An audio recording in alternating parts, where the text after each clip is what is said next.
Okay, so welcome to our systems engineering course.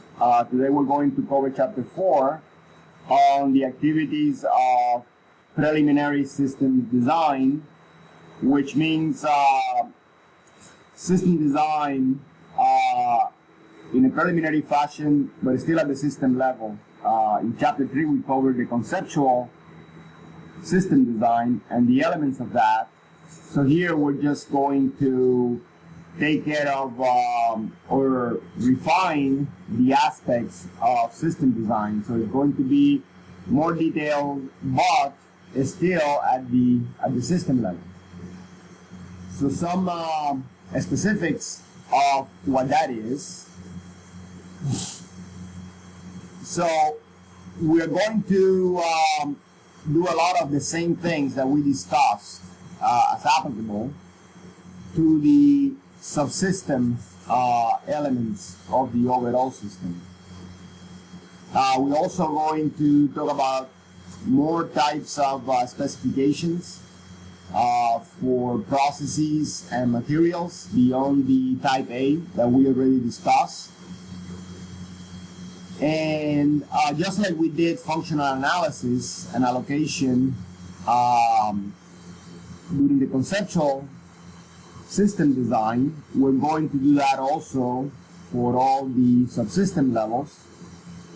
And through the additional specifications that we're going to discuss, we're going to be able to set up the baselines for more detailed design that we're going to discuss in chapter 5. Keeping in mind that even the more detailed design, the activities that we're going to discuss in chapter 5 are still at the system level. So they don't really entail the detailed design of the components and the actual coding of the software. It's just the preparation for these activities. And then we're going to wrap up the chapter talking about how these activities put you in a good place to identify more accurately the resources that you may need, and also how we utilize engineering CAD tools and models to further conduct trade-off studies for both the design and the operational effectiveness of the system. All these activities, of course, are come with appropriate reviews, but normally you do want to have major reviews at these milestones of finalizing the conceptual design, the preliminary design, then the detailed design, and also we'll talk about reviews to discuss testing and validation results and things like that in chapter 6. So let's start discussing an example of a documentation tree for a complex system, a complex project or product. We discussed that we have a program management plan that comes from program requirements, that most of those requirements are from a business perspective, and we acknowledge that in parallel with the technical part that we are focused on over here, this is the type A specification that we discussed in chapter 3, there is also a systems engineering management plan that ties into the program management that has to do with resources, budgeting, timelines, high-level marketing, features interface. And we said we're not going to worry about that part. We are worried about the more technical and specific enterprise of design at the system level over here. So we have that type A specification that we completed in chapter 3, and we also said that the specific outlines and sort of questionnaire aspects of them, as they come from INCOSI, are very convenient. And the idea of writing documentation and specifications is not for the pure sake of just doing it. I mean, that doesn't really help anything.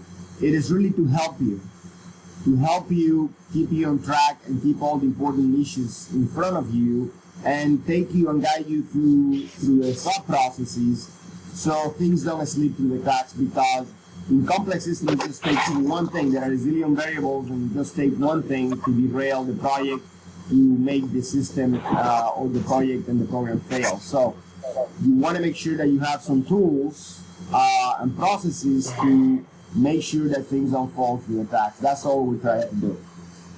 So in that context, you want to make specifications and documentations as concise as possible. So as long as you can document that you have gone through the process and go through those thought processes of checking everything, that's what we want to do. And this documentation helps you with that.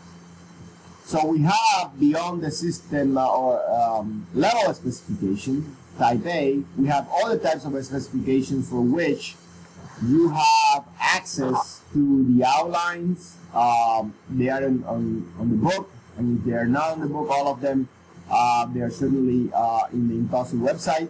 So again, these are very succinct outlines that you can treat as questionnaires and essentially address every aspect of them. So the next one is type B specifications that in conjunction with type that is very much like type A, okay, and as well as type C. So those three are similar in the sense that they cover the same aspects of type A, but they're more specific to the system, the subsystem level, and they are more, they're easier to tailor and steer towards software or toward hardware. It could be, for example, that if you have, as part of the overall system, you need a test infrastructure or you need a test fixture, one of these specifications, for example, the type B could be used, or the type C could be used to specify the test equipment that you need and are going to use. So I'll have a slide next with some more details on these specifications. But type B and type C are subsystem and equipment level type specifications that have some similarities, and you can tailor towards the hardware or the software. A distinct departure are the specifications D and E. And type D is specific to the specification of processes. So instead of product or equipment or software, this one has to do with the specification of a process. For example, how do you assemble a product? How do you put it together out of different units? So the specification of that process would be detailed in a specification type D, so it lends specifically to that endeavor. And then the other one, type E, has to do with materials. So perhaps as part of your system, you need to specify the nature of a specific material. Perhaps you need a bonding agent, and that bonding agent has certain characteristics that you need to specify so it can be procured correctly. So anything that has to do with material, you would use specification E. So to kind of summarize, and going back all the way to specification A, which you're familiar with, we have the top-level technical performance, operational and support characteristics. Here you capture the results of your feasibility analysis, and after you understand the need, the operational requirements of the system, the maintenance and support concept. So we actually went through that a lot. The appropriate technical performance metrics, so as they would come from a house of quality analysis. The main functional description of the design and the system and the design requirements and the system allocation. So those things are captured in the Type A specification. And then, as I said, Type B is very much like Type A, but they are below the system, so it lends itself to subsystem types specifying.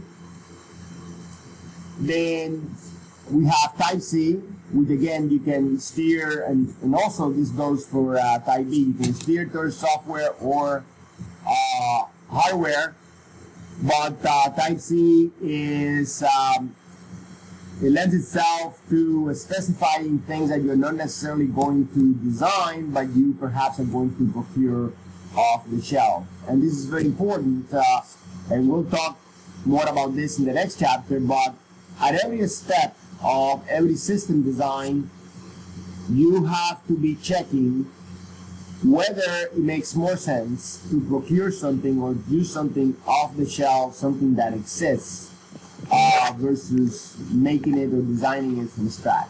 So the idea is to choose the most appropriate venue and path for the success of the project and the product. So we're going to be discussing the trade-offs of making things from scratch from the perspective of non-recurring engineering costs, a middle ground where you basically get something that exists and then you customize it for the needs of the system, or using something off the shelf. If you're going to use something that already exists, if you're going to buy technology, buy products as part of, or components as part of your system, then you still need to specify what you need so that the procurement is takes place correctly. So the Type C specification, whether it's software or hardware, lends itself for that. Then again, the Type D, so these are specifications associated with processes that take place as part of being bringing the system into being. But also, this specification lends itself to describe or specify technical requirements associated with services. Perhaps part of your system is an eco-infrastructure, and it's not just something software or tangible, but it requires a service infrastructure. This would be the specification that you would use for that. And finally, as I mentioned, Type E has to do with the specifying technical requirements of materials that are used in the process of bringing the system into being.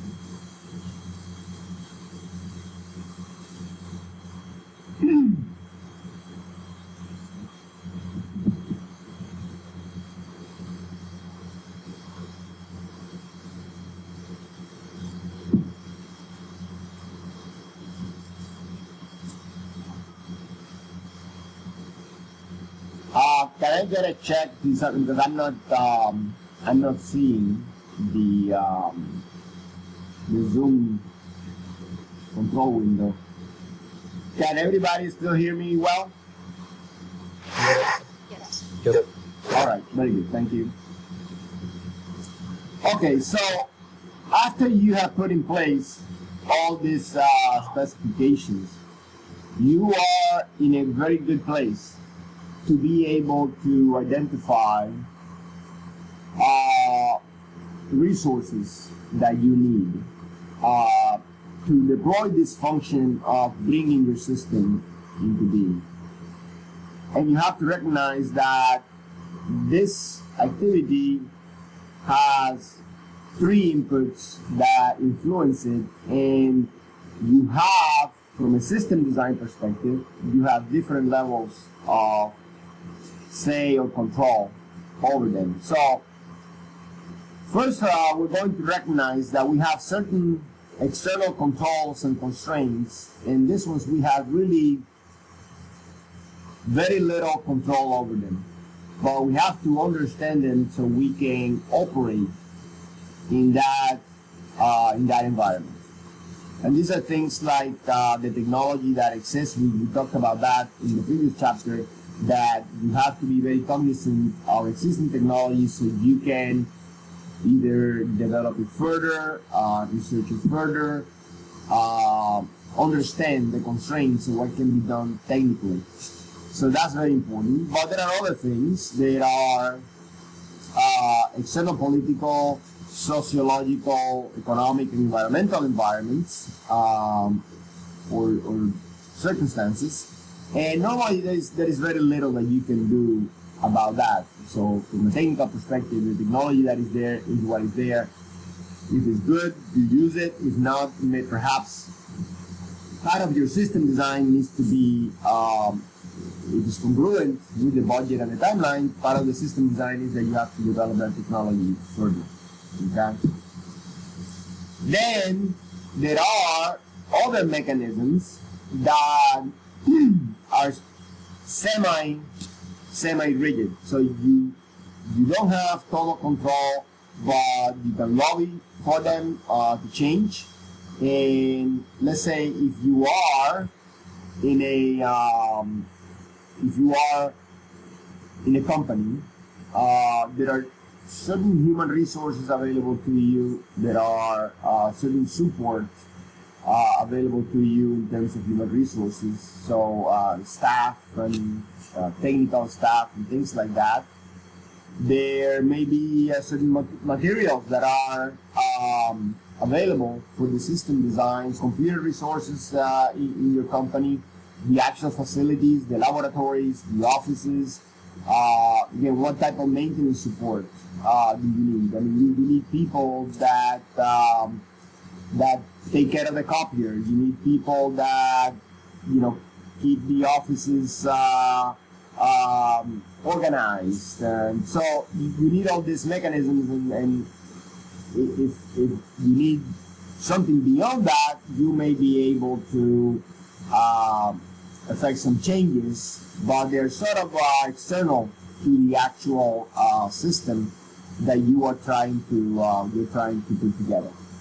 And then these are the main things that come out of your analysis from a specification perspective. These are the real inputs to the function of bringing the system into being.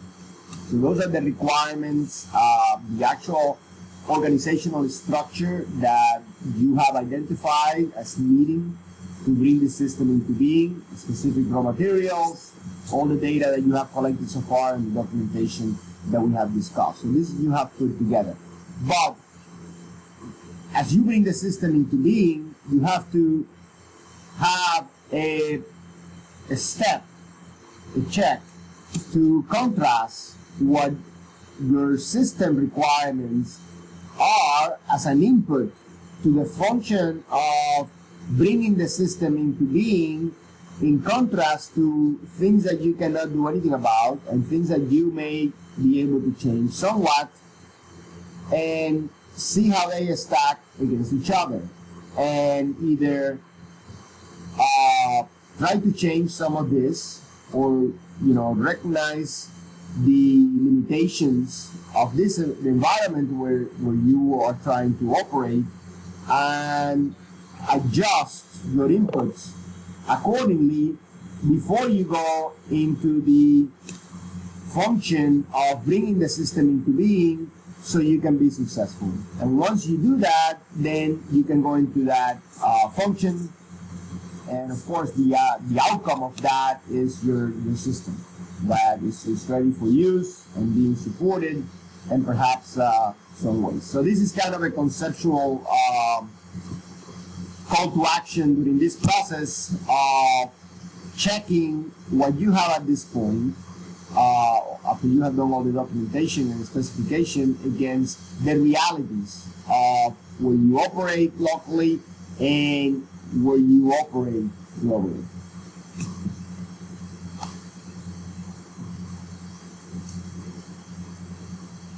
All right, so this is a chart, and many times, or I would say sometimes, I have very busy tables or charts like this.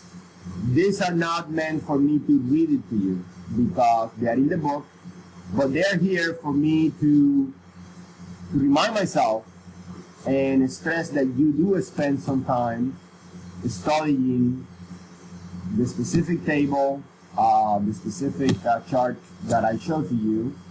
So I would like to highlight this one, that it shows a number of specific and important activities that we have discussed in chapters 3 and now 4. Because some of this, like the need identification, we discussed in chapter 3. But this table spells out still in a very concise manner, but it's still more wordy than what I want to cover in a PowerPoint presentation. So it specifies the required inputs, what the expected outputs are, and what are the resource requirements. So this is a good chart to have because these are some of the main activities that we have discussed in chapter 3 and for conceptual system design, and that we are discussing in this chapter for preliminary system design. So I want to make a call to action to you to spend some time, read and study this table. Okay? And again, if there are any questions, then you can bring in at the beginning of the next section, on the next session, when I ask if anybody has any questions.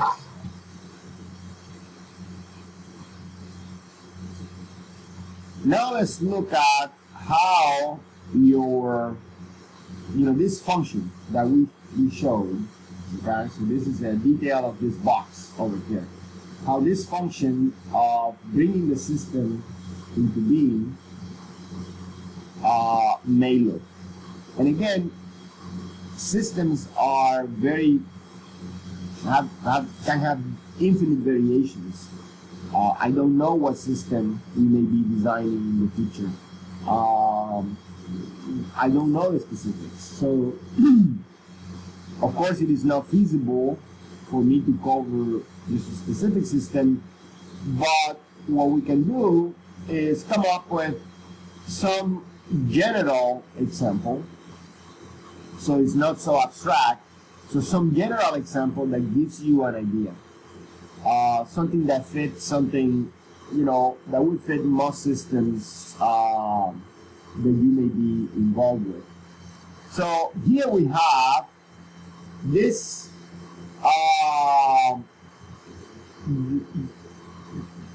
the life cycle of bringing the system into being for a system that may have 3 parts. It may have a hardware part, it may have a software part, and also many systems will have a human interface or human experience or user experience part. During this sub-life cycles of development, we are going to be keeping in mind the waterfall model of coming up or transitioning from the system requirements analysis all the way to the type A specification and the feedback loops that are involved in the different activities that we discussed in chapter 3. So this is something that we did before, and now we have this not only the type A specification, but also the other type of specifications, and we're ready to start looking at how they are going to influence and how they're going to dictate the specifics of the function of bringing the system into being for each of these three parts: hardware, software, and the human part. So for that, you will start with your, you have a reference of what that hardware needs to look like, and you're going to be doing your preliminary system design, which we're discussing in this chapter. And then what we're going to see later on is that you're going to go into your detailed design and the actual development of anything that is hardware, equipment, the units, the assemblies, the modules, parts, everything that has to do with hardware. And you're going to eventually come up with prototypes, okay, to the hardware. On the software side, you're also going to have the reference specifications, and then you're going to be able to write software requirements and analyze them. And you're going to do your classic, so this one shows classic the software development cycle with preliminary design, detailed design, the coding and unit coding and testing and integration, okay, so of the software. So this is a classic approach as opposed to, let's say, an agile approach. And then as important is the human part of it, which may deal with the human interface, the human user experience, any services that may be part of the overall system, and also the maintenance and support that we captured by specifying a maintenance concept. So all that really deals with people, and they are all further analyzed here and further designed here. So they go through their own design flow, and you may, for example, end up with some mechanical look-like type mock-ups of the system, so you can test how humans interface with it and testing the ergonomics of it.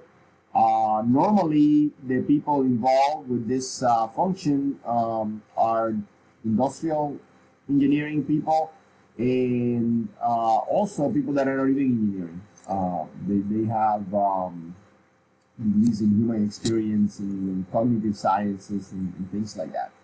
You actually don't want engineers to do this because we are too pragmatic. So, but there are people that are very good at doing this, and you need to identify them and rely on them. So when you have prototypes for the hardware, the software, and some type of good idea of the human interface part, then you can start integrating all those in an overall system and start evaluating it. And we'll talk some more about that in chapter 6. But this gives you sort of a big picture of what comes next, including the detailed design activities that we talk about in chapter 5. Okay.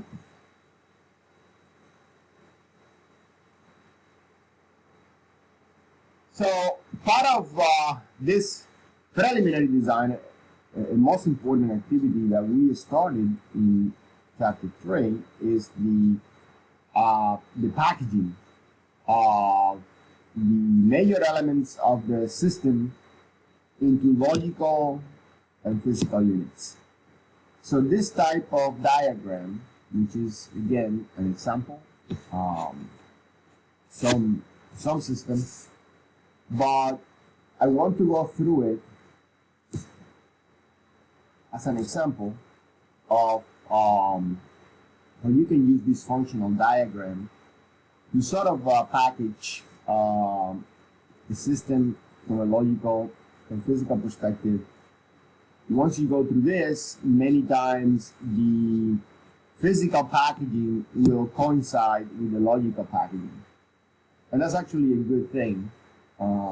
that's actually a good outcome. So let's say that you have a system X, Y, Z, and you start by trying to understand from the system requirements what is the operational activity of the system. So, for example, this system has 3 operational modes, and you use these connectors or end connectors to start aggregating the operational functions and sub-functions of the design, so you can package them together as they make sense. So this system is going to have 3 operational modes, so it can be in operational mode 1 or in operational mode 2 or in operational mode 3. And then you identify what are the operational functions in each of the modes. Well, let's say the system, when it is in operational mode 1, whatever that is, and again, this is all made up, so I don't know what system this is. It's just an example.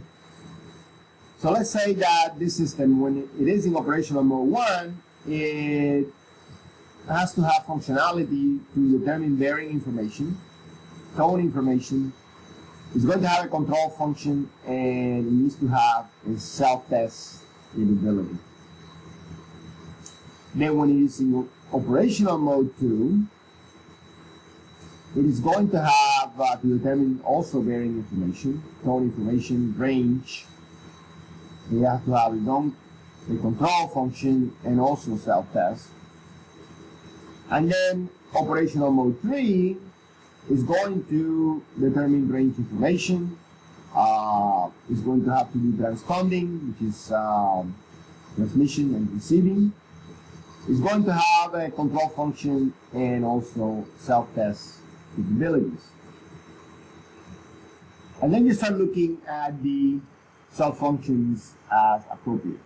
So let's say that the bearing information needs to have a bearing alarm functionality, again, whatever that is, and has to move signals identification or processing, and needs to identify or verify the bearing validity. The tone, it needs to identify a tone, and it has some tone volume functionality. The range, it needs to process the range signals, validate the range signals, has some alarm depending on the range, and it needs to measure the range. So I mean, if I had to guess, this is some type of radar unit, but again, that's not what's important. Then the test, the self-test function has a continuous self-test, so perhaps you have a mode that the system is continuously self-testing just to make sure that the system is operational at all times. And it has perhaps an interrupted self-test, which it interrupts functionality every so often, and it does a more comprehensive self-test, and it also has a go-no-go indications, perhaps on power on. And again, these are end connectors, meaning that they're all required on this, these functions are all required in these functions. Then you have this transponding, which has reception and transmission. And then you have the control function that has power in there and channel selection, controls the modes of operation, and so forth. Okay? So now we look at how it would make sense to package all these functionality.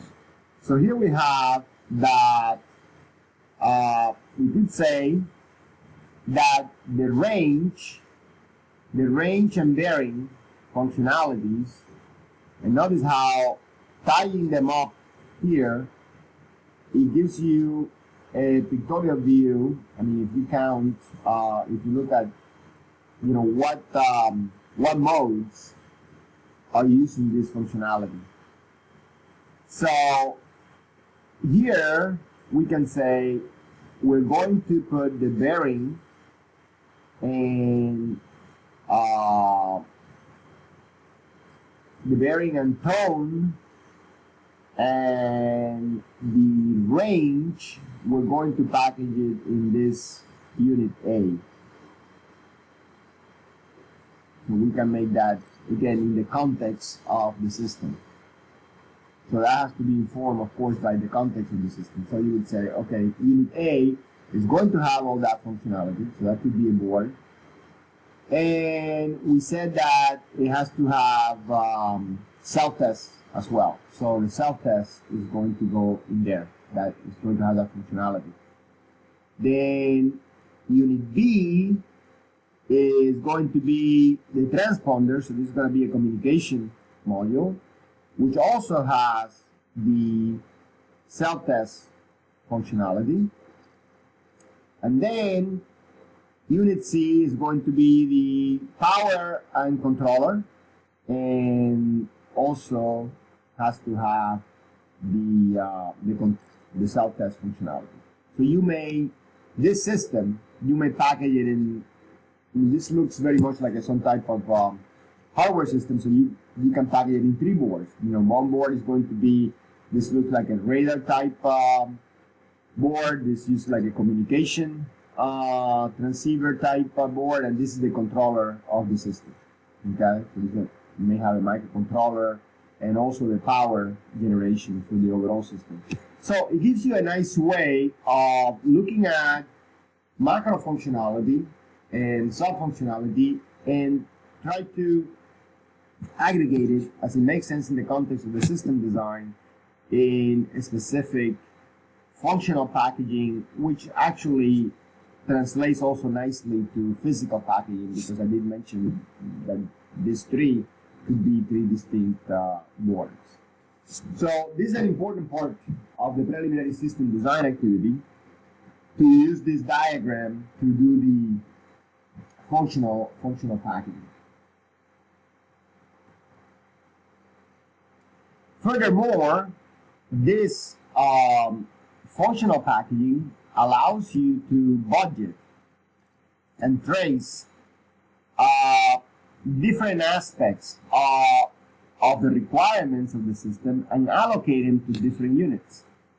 For example, the same system at the top system level, you may have a cost, you may have certain system availability, and you may have certain reliability requirements or mean time between maintenance. So you can start allocating that, even things, for example, like size and weight. So if the overall system is to cost 50,000, then you can start allocating the cost to the different units, and you know that the addition of these 3 cannot be more than 50,000. Same with the weight. If you are allocating the weight, and you have a weight budget and size budget for the system, you can allocate that and trace it back to the overall system requirements, and also even do that at the sub-assembly levels. I said that these things were boards, but maybe they're boxes, and each one of those boxes have their own boards. So the idea is that you can allocate costs, weights, and physical requirements, as well as reliability requirements.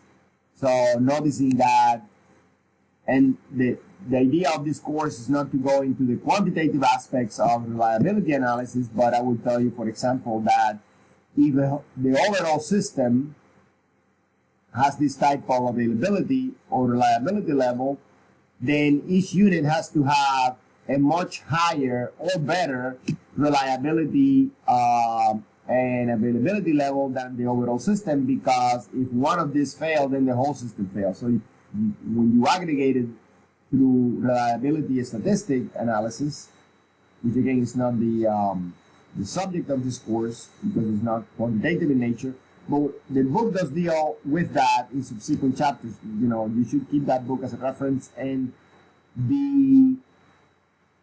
remember that we're just covering a very small portion at the beginning of the book. So the book does have a wealth of quantitative analysis and information in subsequent chapters, and they do go into quantitative reliability or statistics-based reliability analysis. And what you can find is that, as I said, if you have certain availability and reliability requirements of the system, the subsystems have to have a much higher reliability. So when you put them together, okay, they achieve that overall reliability level. Because if one thing fails, then the whole thing fails. So it's important to recognize that you can do this type of allocation and budgeting once you understand the functional allocation and the composition of the system. So as I said, this type of functional analysis helps you with the packaging, the reliability analysis, maintainability, all these factors that we have been talking about and alluding to. So maintenance and logistics support. Also, what is the manufacturability of the system, even how you dispose it, if that's part of it. And as we looked at financial information, also economic analysis in the system.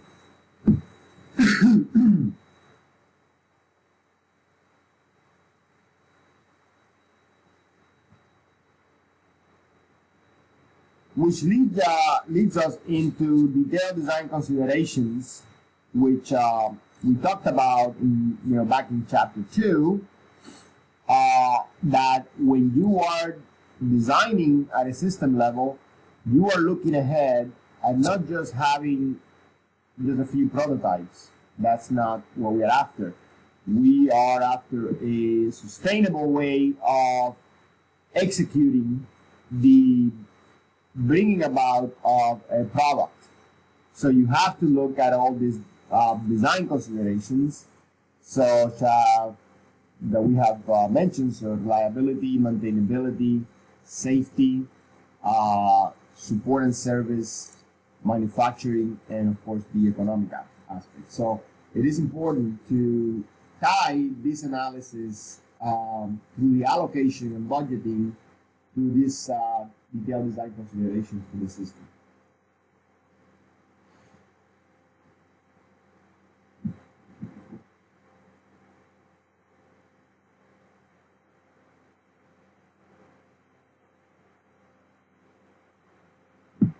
So this is just here to call to your attention another view of the same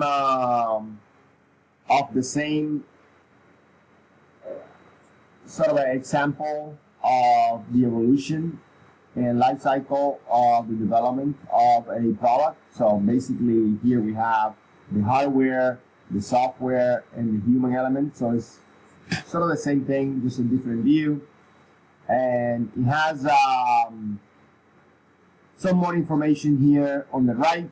It is a again, this passes the threshold of business of diagrams, but it's here because I do want you to find this picture in the book and study it, and also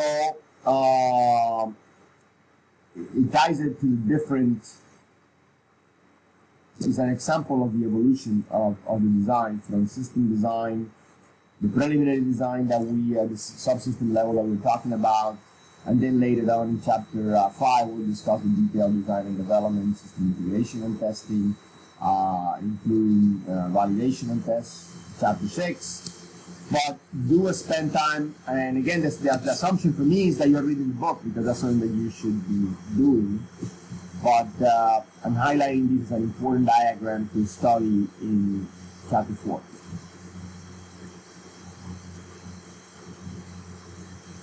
Now, as we conclude the chapter, let's talk about the place and usefulness of computer-aided design, modeling, simulation in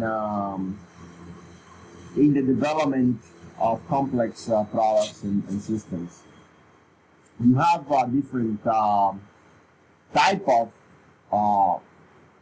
software products. We're mostly used to CAD, what we call CAD, which is software and modeling that you would use during the design phase.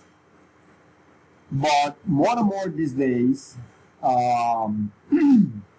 these software systems are being used to virtualize beyond the design, the production and the construction of the product, and tie into it through single interfaces and seamless databases, seamless interfaces. And so you have a more comprehensive and uniform data and design flow from a computer-aided perspective. So, and you can see through the evolution of systems and functions, different companies are bringing these products to market to help with the design of complex products. So MathWorks is one of them. There's a wealth of different models and ways of coming up and tying into the production and the full life cycle of the product. So you're playing with System Composer, which would be like here, okay? But then, System Composer may tie into, if you were doing a radar system, for example, System Composer will tie into your phase array toolbox, which you can actually use to design your radar system, and that would tie into your DSP toolbox, which will further help you with the detailed design. And basically, you could get all your C code and all your functionality and have software to embed in some type of hardware. So at that point, you transfer your detailed system design into an actual databases that can be used to guide the capturing of actual hardware. And let's say if you're using Mentor tools and the valor flow, you could tie that hardware design, the schematic, the actual board layout, you could actually tie it into the manufacturing of the board, and then the software will go on the board. So you can see how all these software tools are being integrated together.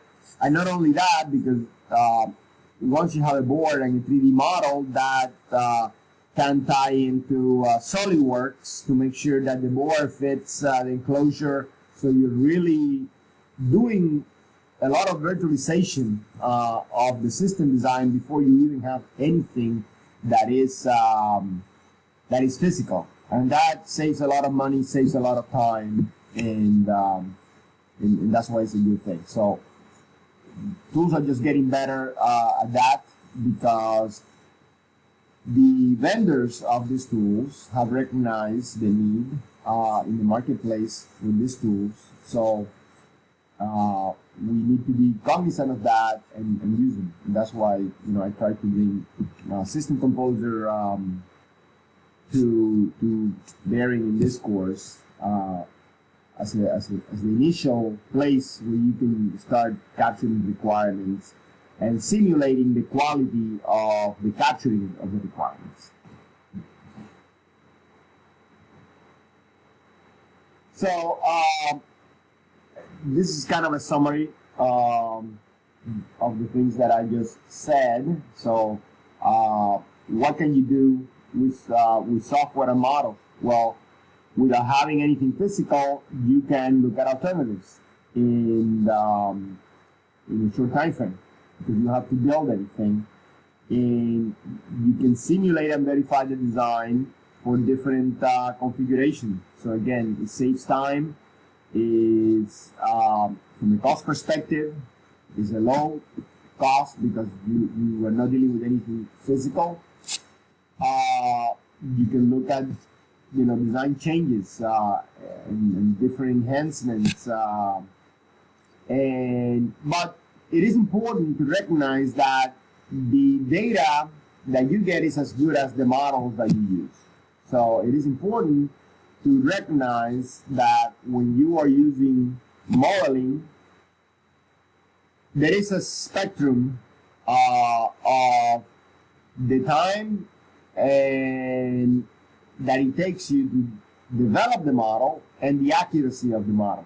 So at one extreme, if you want something really, really accurate, well, you might as well build it because it's going to take you a long time to model something that accurate. So you can just build it and have the real thing. So the idea is to save time. So what you have to do from a system design perspective is to understand very well what is the right level of abstraction and what is the level of quality of the model that you need. That's very important to understand, and understand what is the data that you are trying to obtain.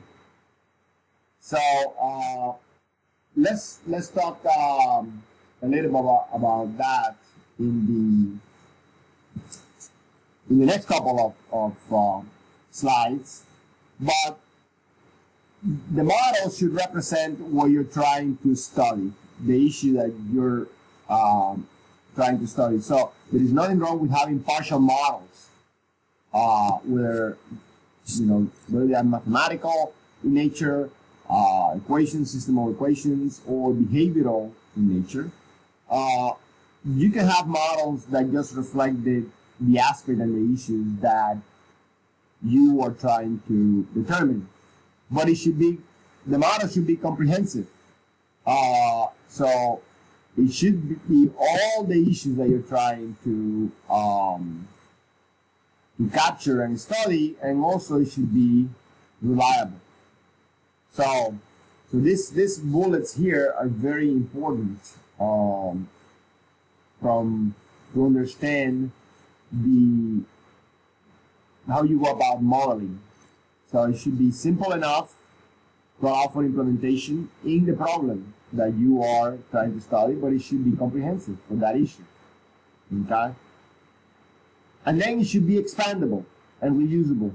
That's important. Models should be designed for expandability and reusability. And you should have a repository of models for different functions, for different things, so they can be evolved and reused in the future. So let's talk a little bit about mathematical models that are specific equations or system of equations. What is attractive about them? For example, state space type of system of equations for systems, they are very, very attractive because you can model systems in terms of their state and how that state affects the outputs and how that state affects the next state or state transition in terms of the present state and the inputs. That's a very nice infrastructure to understand system behavior and be able to actually model them through a system of equations. It also translates to behavioral models through a state machine expression of the system of state equations. So, and again, they are just equations. In software, you can look at all the relationships of different states. You can compare different solutions for them for the state for the system, and mathematical models give you clear cause and effect relationships. So again, a state versus output, next state versus inputs and present state. These are equations that give you direct causality between the outcome or outputs and the inputs into those equations. And you can also collect data, and it is an analog type model or equation. You can collect data to validate the model, and then you can use that to predict different situations. So if you design an experiment correctly, so let's say that you have some process that the outcome is some time and temperature, and the input is coming from two temperature sensors and also a flow meter. Now you have three variables, and you can construct or design an experiment, take data, and then construct a surface equation with those three variables, and that can give you or state or a space equation with those three variables, and you can look at outcomes for any specific or range of inputs. So you can construct with discrete data points, you can construct a model, an analytical equation-based model, and then use that equation to predict any other types of inputs or ranges of inputs. It also can help you with the analysis of identifying areas of risk and uncertainty as you go through the process of modeling. So all these are good practices in the preliminary design of systems.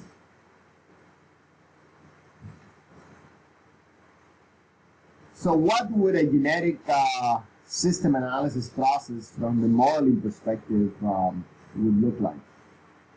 So the most important thing,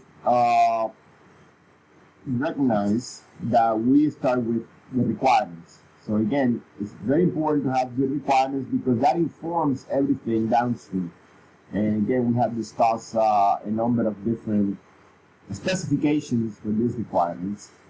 Then as you go into your system analysis, it is very important to define what the problem is, what are the goals of this analysis, and you may have many different analyses as part of your preliminary system design. So, but if we just take one at a time, you can define that problem, define the goals and the constraints, the ground rules, and the different alternatives that you're going to investigate, and how you're going to approach the different solutions. Then you have to define and identify how you're going to measure. How you're going to measure success, how you're going to measure, or basically what is the criteria as you compare different approaches and alternatives, how you're going to measure them and contrast them against each other. What is a good alternative? What is a better one? What is an excellent one? You have to have very clear what those criteria are, as well as the variables that you can change, and the variables from input perspective, from output perspective. What is the data that you need to get out of this modeling exercise? So you need to identify all of that, and also in the context of if the activity lends itself to identify risk and uncertainty. For example, identifying variances and sensitivity of one output with respect to one input. You can measure that. So essentially, you can also, as part of your analysis, measure how sensitive your output is to a specific inputs. And that's mathematically, that's the partial derivative of that specific output with respect to the partial derivative of that specific input. So you can actually analytically quantify that. And that's where you get into identifying what are your evaluation techniques, from a mathematical perspective. There are many of them. And again, the course here is not to go into the specific, just bringing up that there are many ways to go about it, okay? Now, a lot of the tools that you buy, like MATLAB, the value that they're bringing is that you don't need to know how to do any of this. They're doing this for you, okay? So you don't need to know anything about queuing theory, for example, okay? If you're using a network toolbox, to try to model quality of service, you don't need to know anything about queuing theory. They are doing all that, okay? Or you don't need to know anything about linear programming, okay? They are doing all that analysis. So that's where they, that's what they are selling you, that expertise expressed in their software, okay? So then the next question is, do you have all the models that you need? And let's just say that you do. So you start running the model, and after you have constructed your system in that environment, so you'll see that in MATLAB you capture diagrams for your system. You capture diagrams in Simulink for your system. So you run your model and you collect data.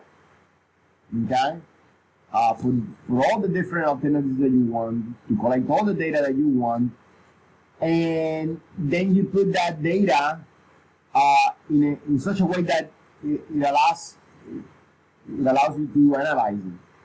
But the idea, so the tool is not going to give you the answer. This is where the system knowledge comes in, as you have aggregated by looking at all the requirements and specifications, and you can look at what recommendations do you make, how confident are you of different things, how the trade-offs look against each other, break-even points. You're looking at different cost analysis, and as I mentioned, sensitivities which deal with risk and uncertainty.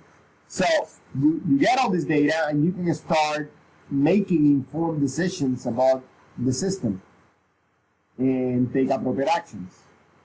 If you sometimes this action has to do with changing the requirements and going through the loop again. And sometimes you don't have a model and you have to actually construct the model. We talked about that. So, but again, there are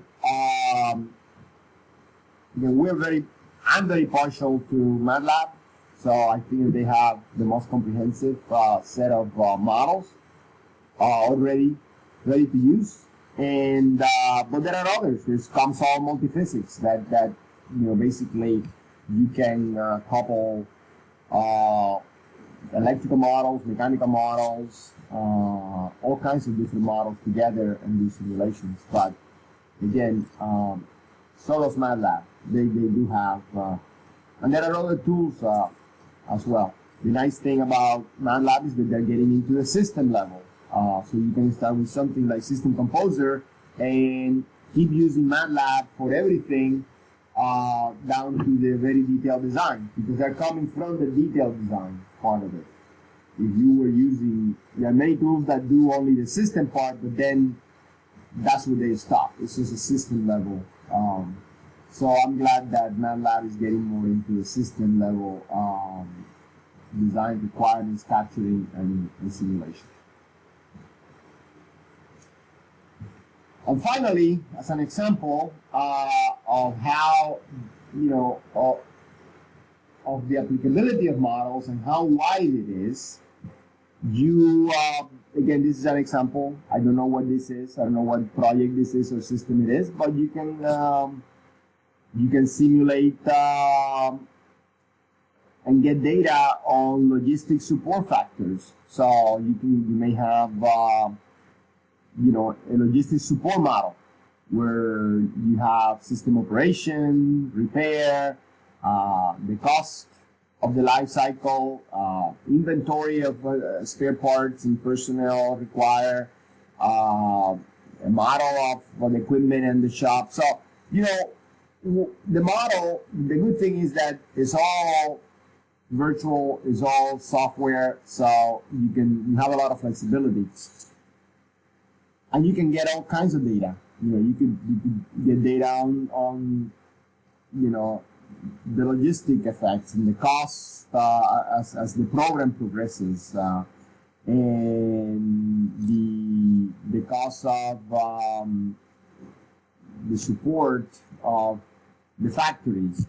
You can look at the cost of different repair policies and compare those. You can look at the and measure the rate of readiness, let's say, versus how much you spend on spares and inventory. You could look at the maintainability versus the reliability. So for different reliability levels, which is, you know, more reliability is more expense of the product, it's more expensive product, but you can look at how that affects the maintainability. But the maintainability also has a cost. So what is that would be a sort of a break-even point analysis. So you pick a reliability level that, you know, has a maintainability that if your goal is to break even, that you break even. You could look at the cost of built-in self-test capability. So of course, the more capability you have in self-test, that also is going to increase the cost. So you can look at that effect. Different costs of different test methods. Manual, semi-automatic, automatic, because, you know, people are expensive and you're going to include people, the less automatic you are. So this is just an example. Some made-up type system and logistic aspect, but just to give you an idea of the type of data that you can get. So don't think that you don't, you know, whatever your questions are, whatever your data needs are, you can get it. You can always do a model of what you're trying to get, and you have to have that mindset. What you cannot do is arbitrarily choose. You need to be data driven. And the best way is and the least expensive and the most convenient way is through modeling. You need to be data driven. What you cannot do is make arbitrary decisions, shoot off the hip, and just, you know, go with gut feel, because these systems are too complex, and the chances of you getting it, you know, your arbitrary answer being right is pretty much zero. So this is the end of chapter 4 on the aspects of preliminary system design. So basically it presents further activities that we do at the system level, and also highlighting how, you know, these activities are also done at the subsystem level for the system. So I'm going to stop here and then go back to the Zoom function to see if you have any questions, or if anybody has written any questions in the chat box. I do have a really quick question. Yeah, go ahead. This is just regarding the Canvas notification we got about the submission for the PDFs. Is that just particularly pertaining to the Project 2 submission? That's to that pertains to everything. So I'm sorry. Okay. I apologize. I changed my mind. You know, this is a I found that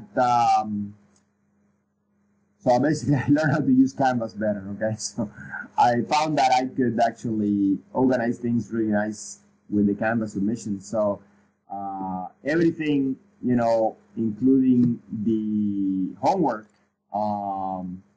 Let's say I'm going to assign homework today for this chapter, so it's going to be due by 7:30 a.m. next Thursday, and I'm going to sign that later today. So that's going to be done via Canvas. It needs to be submitted there before 7:30 a.m. and Canvas captures the time when you submit it. So yeah, it's everything. Good. Thank you. Thank you. You're welcome. All right, so let me see. Any other questions, by the way? Professor? Yes. Can I ask a question regarding the project? I know you were asking questions about that earlier, but my audio wasn't working at the time. Yeah, no problem. Let me go back to the Zoom. I'm in presentation mode now. Let me go back to the Zoom.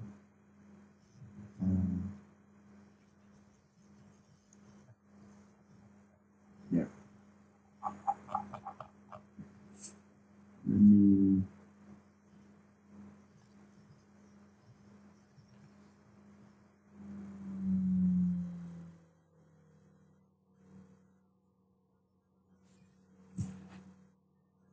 Yeah, go ahead. So this is regarding part F on project 2. It's for the documentation of the functional analysis and allocation for the system. So I understand the component of that is the functional block diagram that is part G. But there's also a few other flow diagrams that are talked about in the book, and I was wondering if we should also do some of those flow diagrams as part of that documentation, or if we can just answer the questions that are necessary for that part. So I need a block diagram. Just one block diagram would be okay. At the system level, it needs to be the type of block diagram that System Composer wants. Okay. So that's part G specifically of the project is for you to go into MATLAB System Composer, draw the function, and if you did project 1 and looked at the videos of System Composer and all that, you should know which one it is because it only supports one. So this is for you to do it in MATLAB and simulate it in MATLAB and give me that documentation or integrate it into your report. Okay. But other than that, you don't need any other flow diagrams or anything of that sort. That's correct. All right. Thank you. But that's just for G. I mean, there are other diagrams through, from A through G. There are other diagrams, right? Yes. There's the house color diagram. Right, I'm just talking about G is one specific MATLAB diagram. All right. But then, in addition to that, in part F, there's talking about the functional analysis. Yeah, that's a different diagram. I do want that diagram. Okay, so you do want the flow diagram for that yes, section. Yes, of course, yes. Okay. All right. Thank you. Any other questions regarding, the project or anything else?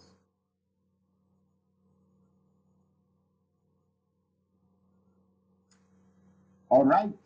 Well, very good. So we're going to adjourn at this point, and I wish you a safe, healthy weekend, and we'll be in touch next week.